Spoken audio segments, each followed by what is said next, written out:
Allô les amis, on avait envie de vous parler d'une pratique qui est au cœur du Shinrin-yoku qu'on appelle la marche de la lenteur.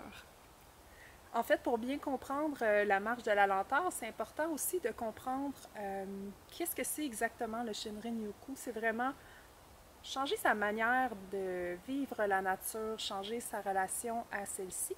Puis, donc, on va toujours essayer d'entrer en contact direct avec elle, je dirais. Donc, le rôle de la marche de la lenteur, c'est vraiment de prendre le temps de connecter avec, de regarder les choses qu'on ne regarde pas d'habitude. On peut sentir, on peut toucher, on peut vraiment comme savourer les choses d'une autre façon. Puis ça va vraiment nous amener à transformer notre état d'être.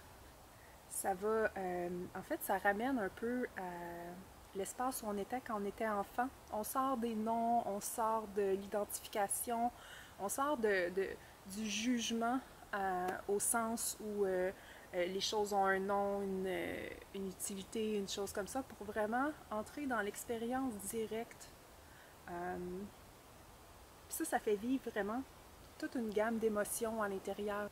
En fait, ça va aussi nous préparer pour tout le reste de la marche. Donc, avec cette marche-là du ralenti, on va tout préparer notre système pour mieux accueillir toute la suite des événements, puis pour aller chercher une détente qui va avoir un impact sur notre système pendant au-delà d'une semaine.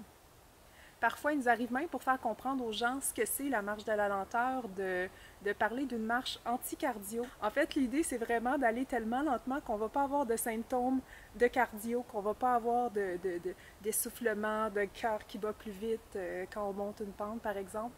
Puis ça, c'est vraiment pour indiquer à quel point c'est important de ralentir le rythme puis d'aller plus lentement.